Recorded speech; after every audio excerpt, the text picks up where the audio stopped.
Nice to meet you. Nice to meet you. I hear you have some questions for me about nutrition. I do. So, well, basically, I'm a nurse. I work 12-hour shifts with really no consistency as far as hours, or during the week. I don't get many breaks, and I work, when I work, I don't really drink much water either. I'm trying to train for a half marathon. I've had one in the past, but being that my hours seem to just not be so consistent, I was wondering if there's any tips you had for me. Oh, of course. That's a great question. It's right up my alley. I think I can give you some help. What I found, based on the previous information that you've given me, is that there's not a ton of research out there, but I have been able to find some. So, understandably, because of your routine, it's tough to maintain a very consistent routine because of the fact that you're kind of all over the place with your shifts. And like we both know, a routine is very critical for a successful training plan, especially with half marathons. So the good news is that in 2009, there was a study done by Zapka and his colleagues, and it was a review. That review actually found that there are little ways to make a change, and that will benefit shift workers like yourself. So while on average, a nurse walks about 4 to 5 miles a day, so that would be more than enough physical activity for the days when you're working. So don't think that by not exercising when you're working, that you're doing yourself detrimental service. Because on top of that, increased energy expenditure is coming with those 4 to 5 miles. So you're walking almost as if you're probably spending the same energy as a desk worker who, say, may work out for an hour every day. Okay. So the biggest problems facing nursing from a nutritional standpoint is that there's a very high prevalence of obesity, which leads to metabolic disorders, as I'm sure you know, being in the health field.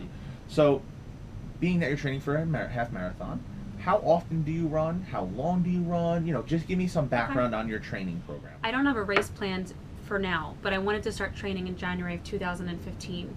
My previous training, I was running pretty much gradually up to 12 miles, and my peak of the training being 7 to 8 miles.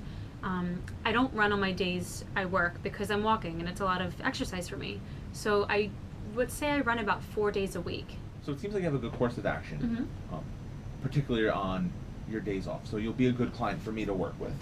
Let me just share a little bit of some other background information I found. Okay. So there was a study by a guy named Wilson in 2002. And what Wilson found was that exercise, being a shift worker, will actually decrease the negative effects that those odd hours or big breaks from eating have on your body. So it was actually said that increasing physical fitness increased the efficiency on memory tasks and increased your alertness and allowed your body to reset to normal sleep cycles after being disturbed. Wow. Yeah, it's pretty interesting. Yeah. So basically what I'm saying is that due to you already being an exerciser and being someone that cares about physical fitness, you're having already a distinct advantage over those who may not. Okay. And so before we dive into any dietary strategies, just a couple questions. Do you have any allergies? Not that I'll be prescribing anything or, telling you a meal plan, anything like that. It just helps me give some more information. Okay. Finally, do you have any limitations on what you can bring to work? And if not, how often can you go in and grab those snacks or grab something to eat? And how long do you have? Outside of pecans, I have no allergies, but for breakfast, I either have oatmeal or I have a banana. I really don't get much time to eat during the day. I would say there's 5 minutes every 3-4 hours, but that could also be the time I have to go to the bathroom. So, I can bring whatever I want. There's no limitations, but I cannot eat on the floor, due to legal purposes and health regulations. So, mainly in the break room. So it seems you have a good grasp on what you're doing on your days off. Let's just simply focus on your working days and how we can use nutrition to help boost or keep performance stable. First things first, let's start with breakfast. As you know, that's the most important meal of the day. You stated for breakfast you either eat an oatmeal or a banana. Those are two drastic sides of the nutritional fence. In my opinion, I would stick with the oatmeal because of the carbohydrate content in it. It was found by Holt and his colleagues in 1999 that a breakfast high in carbohydrates will increase fullness longer and actually increase alertness. As a nurse who may have someone's life in their hands at any given time, being increasingly alert seems something like it will benefit you. So one of the problems facing those who do work odd hours or long shifts is that they typically put other bodily processes above eating. So sleep is always the big one. By eating a breakfast high in carbohydrates, like oatmeal, something that you can prepare ahead of time, you're actually giving yourself more time to sleep, but you're also getting that meal in that'll increase your alertness and help you feel fuller longer. So by being fuller longer, you get increased alertness, you will be fuller longer, obviously, so you won't eat as much. And then finally, it'll curb snacking, which is, I think, a big problem in the nursing community. I've actually been able to curb a lot of my snacking, but I'm a little, I guess you could say, scared because of the more experienced nurses who have been there a while are snacking whenever they can and on whatever they can. So, is there anything any tips you have to avoid that constant snacking? So it was actually found in 2009 that nurses are very susceptible to snacking. On average, it was found that they eat 5.5 roughly chocolates a day, with the biggest reasoning that it was there.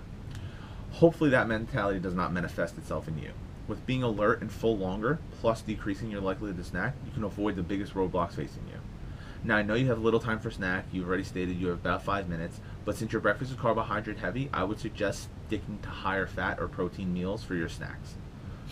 In particular, snacks are a great way to add some of both fats and proteins while you're on the go in those limited time frames.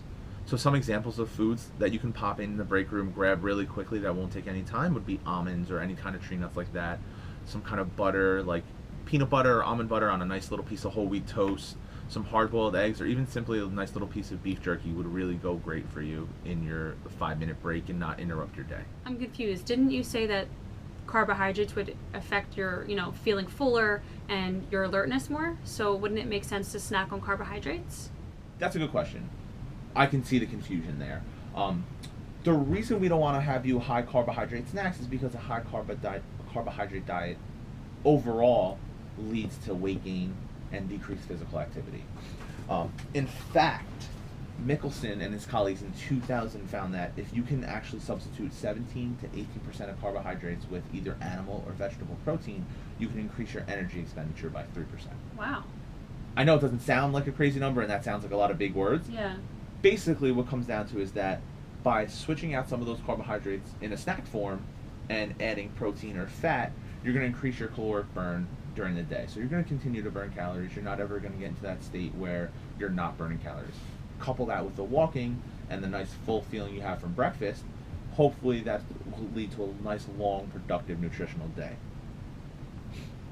On top of that, it'll also make you not feel like you're starving yourself. You won't feel as guilty by going in and grabbing a handful of almonds, whereas if you went in and grabbed half a bagel, wouldn't that make you feel a little bit more guilty? It definitely would, yeah. I really appreciate all of your help. I'm actually going to go out and get all this stuff right now. I'm really looking forward to it. So I'm sure I'm going to have plenty of questions for you. So keep your phone on you, and thank you for meeting with me. I look forward to this. Thank you very much. Nice meeting you. You too.